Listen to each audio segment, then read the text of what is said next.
Hello students, कैसे हैं आप। आशा करता हूं कि आप लोग मस्त होंगे और अपनी पढ़ाई में व्यस्त होंगे। मैं doctor Vikram Singh Deswal biodata classes YouTube channel पर आपका अभिनंदन करता हूं, आपका स्वागत करता हूं। तो प्यारे बच्चों, आज हम आपके लिए एक सीरीज स्टार्ट कर रहे हैं जिसमें मोस्ट इम्पोर्टेंट क्वेश्चन को हम डाल रहे हैं। ये क्वेश्चंस वो क्वेश्चंस होंगे जो लास्ट ईयर्स में पूछे गए हैं, नीट में या जो पहले पुराना पीएमटीज हुआ करता था उसमें भी, एम्स में, तो मतलब वहाँ से हमने क्वेश्चन लिए हैं। और जिन क्वेश्चंस के आने की पॉसिबिलिटी ज़्यादा है किसी अच्छे कंटेंट में से, तो उन सब क्वेश्चन का मिक्सअप करके हमने एक सीरीज़ बनाई है। तो उस सीरीज़ के माध्यम से हम चाहते हैं कि जो भी नीट को प्रिपेयर कर रहे हैं तो उनके लिए बड़ा बेनिफिशियल होने वाला है। और कुछ बच्चे जो टीजीटी, पीजीटी, जीआईसी वाले बच्चे भी हैं, उनके लिए भी बेनिफिशियल होगा। तो इसमें हम वही क्वेश्चन लेकर आएंगे जो बहुत इम्पोर्टेंट क्वेश्चन है। तो स्टार्ट करते हैं। हमारा जो टॉपिक है जिसमें हम आज स्टार्ट कर रहे हैं सीरीज में, तो साइटोलॉजी, जिसमें हम मोस्ट इम्पोर्टेंट क्वेश्चन को ही यहाँ पर आपको बताएंगे। तो सबसे पहला जो क्वेश्चन है हमारा यहाँ पर क्या है, which is maximum in amount found in chloroplast. Question ये कह रहा है कि क्लोरोप्लास्ट के अंदर सबसे अधिक अमाउंट में इन गिवन ऑप्शन में से कौन से कंपाउंड होते हैं। यहाँ पर एंजाइम के नाम दिए हुए हैं, और एंजाइम भी क्या होते हैं, प्रोटीन्स होते हैं। तो इन सभी जितने भी यहाँ पर एंजाइम्स के नाम गिवन है, इनमें से कौन सा ऑप्शन राइट बैठ रहा है। तो काफ़ी बच्चे जानते होंगे इसका आंसर, जो नहीं जानते हैं उनको मैं बता रहा हूँ। ये जो क्लोरोप्लास्ट है इसको हिंदी में हरित लवक कहते हैं। और अच्छे से आपको पता है इस बारे में कि ये एक ऐसा ऑर्गेनेली है जो फोटोसिंथेसिस में हेल्प करता है। आपको पुरानी बातें पता है, आप 9th-10th में भी पढ़ चुके हैं, 11th में भी पढ़ते हैं आप इस बात को। ये मैंने एक स्ट्रक्चर यहाँ पर ड्रॉ किया है, क्लोरोप्लास्ट। इस क्लोरोप्लास्ट के अंदर दो चीज़ें आप देख रहे हैं, ग्रेना और स्ट्रोमा। ग्रेना एंड स्ट्रोमा जो थाइलेकोइड लैमेली का मॉडिफाइड फॉर्म है, जिसको मैंने कॉइन लाइक या बैलून शेप बनाया है, वो ग्रेनम एक को कहते हैं ग्रेनम, मोर देन वन को कहते हैं ग्रेना। जो लिक्विड सा पार्ट है, डॉट डॉट जिसमें मैंने दिखा है, उसको कहते हैं स्ट्रोमा या मैट्रिक्स। इसमें अपना डीएनए होता है और अपना राइबोसोम्स होता है। ये क्लोरोप्लास्ट का एक आप कह सकते हैं कि आउटलाइन स्ट्रक्चर है। तो लाइट रिएक्शन कहाँ होती है, ग्रेनम के अंदर, और डार्क रिएक्शन कहाँ होती है, स्ट्रोमा या मैट्रिक्स के अंदर। आप जानते हैं कि फोटोसिंथेसिस दो मैकेनिज्म में होता है, दो टाइप की प्रोसेसिंग उसके अंदर होती है। Number 1 is light reaction, number 2 is dark reaction. तो पूछा गया है स्ट्रोमा के अंदर C3 साइकिल चलता है, तो इसी में प्रेजेंट होता है RUDP, रिबुलोज डाइफॉस्फेट। ये क्या करता है, लाइट रिएक्शन के बाद में प्रोसेस C3 साइकिल यहाँ पर स्टार्ट होता है, तो RUDP CO2 से रिएक्शन करता है, दैट मीन्स कार्बोक्सिलेशन करता है। जब कार्बोक्सिलेशन हो रहा है तो एंजाइम का नाम क्या हो जाएगा, कार्बोक्सिलेज। क्या हो जाएगा बच्चों, कार्बोक्सिलेज। तो पूरा नाम क्या हो गया, रिबुलोज डाइफॉस्फेट कार्बोक्सिलेज। तो हमारा आंसर क्या सही हो जाएगा, करेक्ट आंसर क्या होगा, C option is correct, RUDP carboxylase. चलते हैं नेक्स्ट क्वेश्चन की ओर। नेक्स्ट क्वेश्चन हमारा क्या है, which plant is used by Stewart for his successful experiment. Question ये कहता है कि स्टीवर्ट ने अपने सक्सेसफुल एक्सपेरिमेंट के दौरान किस प्लांट को यूज किया था, अपनी स्टडी में, अपने एक्सपेरिमेंटल प्रोसेस में किस प्लांट को यूज किया था। तो एक मेरी वीडियो है सेलुलर टोटिपोटेंसी के ऊपर, उसमें मैंने वो सब बातें बताई है, सभी बातें मैंने एक्सप्लेन की है सिस्टमेटिकली। स्टीवर्ट एक्सपेरिमेंट को मैंने अच्छे से वहाँ पर एक्सप्लेन किया था। जिसमें मैंने सभी बातें बताई है। प्लांट का नाम भी मैंने बताया था कि किस प्लांट को उन्होंने यूज़ किया, किस तरह से वो इन विट्रो सिंथेसिस चलता है। तो जिन बच्चों ने मेरी वो वीडियो देखी होगी तो उनको इसका आंसर पता होगा, और जिन बच्चों ने नहीं देखी है वो प्लीज़ हमारे इस बायोनीटा क्लासेज यूट्यूब चैनल को ज्वाइन कीजिए, इसको सब्सक्राइब कीजिए, और आपको ये सारे क्वेश्चन वहाँ से मिलने वाले हैं। ठीक है, तो इसके चलते हम इसमें इसके आंसर की बातें करते हैं। जिन बच्चों ने नहीं मालूम है उनको मैं बता देता हूँ।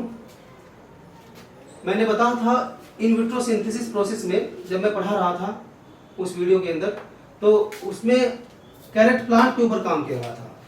दुनिया में सबसे पहले आर्टिफिशियल जो प्लांट बनाया है वो किसने बनाया है? स्टीवर्ड ने बनाया है। स्टीवर्ड साइंटिस्ट ने कैरेट प्लांट के ऊपर अपना सक्सेसफुल एक्सपेरिमेंट दिया है। और कैरेट को हम डाउकस कैरोटा भी कहते हैं। क्या बोलते हैं? डाउकस कैरोटा। ये अम्बेली फेरी फैमिली का मेंबर है। ये बातें मैं बता चुका हूं आपको उस वाली वीडियो में, तो उस वाली वीडियो को आप जरूर देखें, आपको बहुत ज्यादा बेनिफिट होगा उस वीडियो से देखने पर। बहुत अच्छा कंटेंट है वो। तो आंसर क्या हो जाएगा प्यारे बच्चों? आंसर क्या हो जाएगा? आंसर हो जाएगा कैरेट। चलते हैं नेक्स्ट क्वेश्चन की ओर। अब हमारा आता है क्वेश्चन नंबर 3। तो थर्ड क्वेश्चन क्या कहता है? During callus formation which hormone commonly used. Question क्या बोल रहा है कि जब कैलस को फॉर्म करना होता है तो कौन सा हार्मोन मोस्टली यूज किया जाता है। अब कैलस क्या होता है, हार्मोन कौन सा यूज होना है, ये सारी बातें, ये सब की सब बातें मैंने डिस्कस की है आपके उसी टॉपिक में, सेलुलर टोटिपोटेंसी। तो प्यारे बच्चों, जिन बच्चों ने वो वीडियो नहीं देखी है वो प्लीज उसको देखें, तो आपके सारे क्वेश्चन सोल्व हो जाएंगे। तो उसमें मैंने बताया था कि एक ऐसा हार्मोन है, पहले तो आपको जानना होगा कैलस क्या, ये भी मैंने वहां पर बताया था। मैंने बताया था कैलस क्या होता है। मैंने ये बोला था callus is undifferentiated mass of cells. Callus is a undifferentiated mass of cells. ये एक ऐसा ग्रुप ऑफ सेल्स है जिसमें डिवीजन की पावर बहुत ही ज्यादा होती है, जिसमें cells again and again division करती चली जाती है, तो ग्रुप बनता चला जाता है। तो ये डिवाइडिंग हार्मोन है। और डिवाइडिंग हार्मोन कौन होता है बच्चों? साइटोकाइनिन होता है। कौन होता है? साइटोकाइनिन। कोकोनट वाटर का भी इस्तेमाल किया था हमने, उस वाली वीडियो में बताया था आपको, तो उसमें भी साइटोकाइनिन बहुत ज्यादा होता है। तो हार्मोन कौन सा हुआ? साइटोकाइनिन। तो करेक्ट आंसर क्या होगा बच्चों? साइटोकाइनिन। मेरी बात समझ आ रही है? तो नेक्स्ट क्वेश्चन हमारा क्या है? Fourth question. V shaped chromosomes are. V shaped chromosomes are. अब वी शेप्ड क्रोमोसोम की बातें आती है, ये भी बड़ा इंपॉर्टेंट क्वेश्चन है, आ चुका है कई बार एग्जामिनेशंस में। तो देखिए, क्रोमोसोम जो होते हैं, ये जो शेप ऑफ क्रोमोसोम होती है, जो क्रोमोसोम की शेप होती है, ये सेंट्रोमियर की पोजीशन के ऊपर डिपेंड करती है। Chromosome, each chromosome has 2 chromatids and both chromatids join with the help of centromere.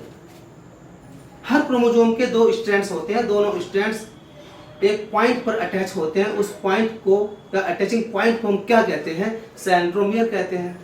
लेकिन ये जो सेंट्रोमियर की पोजीशन है, यही डिटरमिन करेगी, यही डिसाइड करेगी कि क्रोमोसोम की शेप कैसी है। देखो प्यारे बच्चों, इधर देखेंगे आप, जब मैं क्रोमोसोम को ऐसी कंडीशन में दिखाता हूं कि जिसमें क्रोमोसोम के ऊपर जो सेंट्रोमियर प्रेजेंट है, जिससे दोनों क्रोमैटिड्स आपस में अटैच है, मान लीजिए क्रोमोसोम्स के बिल्कुल सेंटर पर प्रेजेंट है कौन? सेंट्रोमियर। कौन प्रेजेंट है प्यारे बच्चों?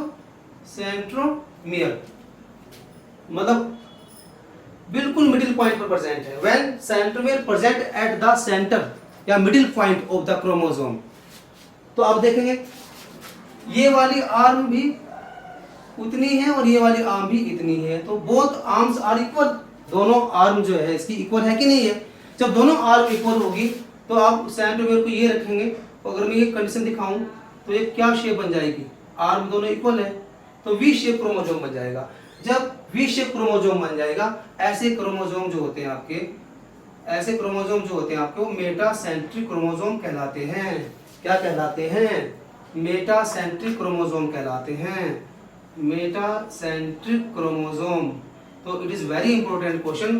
क्वेश्चन क्या पूछा है कि वी शेप क्रोमोसोम्स आर, तो आप आंसर क्या देंगे? मेटासेंट्रिक। क्या आंसर देंगे? मेटासेंट्रिक कंडीशन आ जाएगी।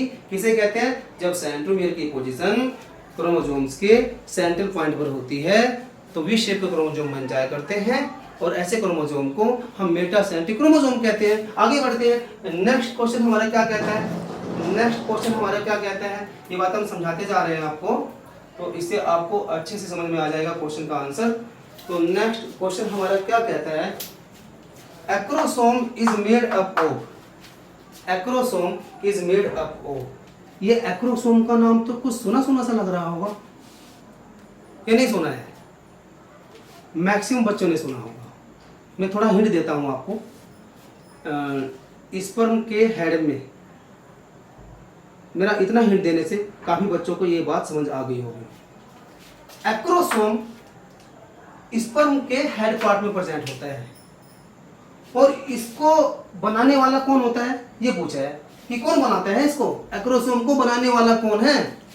इसे एक एंजाइम भी निकलेगा at the time of fertilisation, इससे एक एंजाइम भी निकलेगा at the time of fertilisation. वो एंजाइम जब स्पर्म पास जाएगा, when it comes near to the egg cell, तो it breaks the membrane of egg cell, so it helps in fusion या फर्टिलाइजेशन।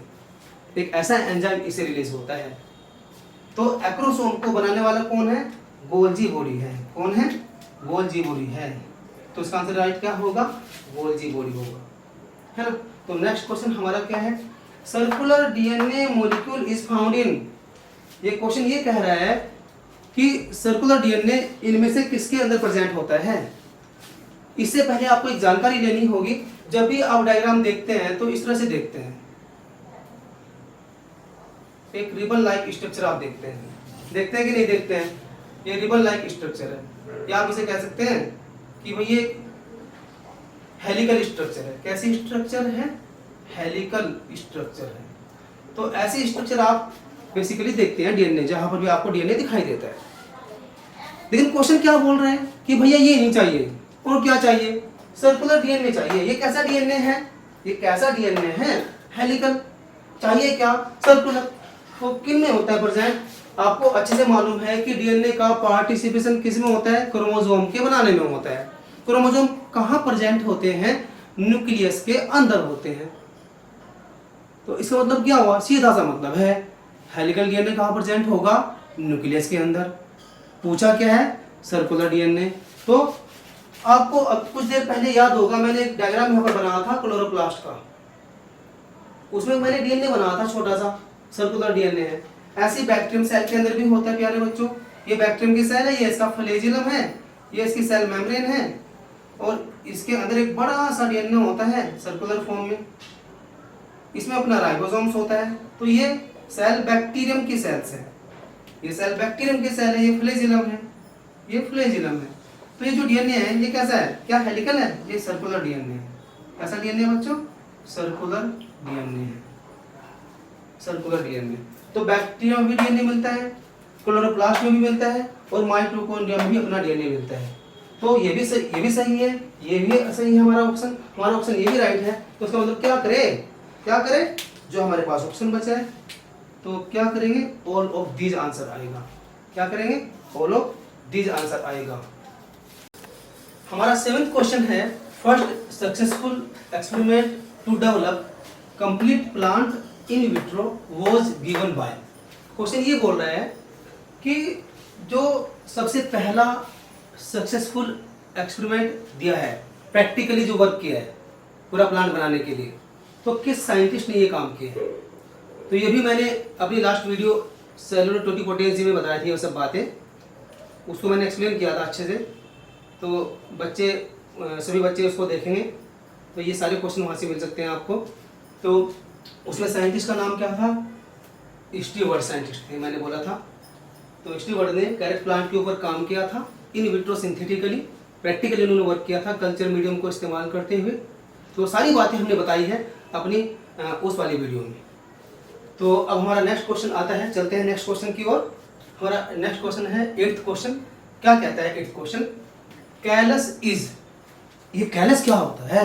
ये बातें आपके सामने बार बार आ रही है, और ये बार बार बातें जो आ रही है, ये टॉपिक हम पढ़ा चुके हैं आपको, फिर वही बातें कि ये क्वेश्चन वही से आया है।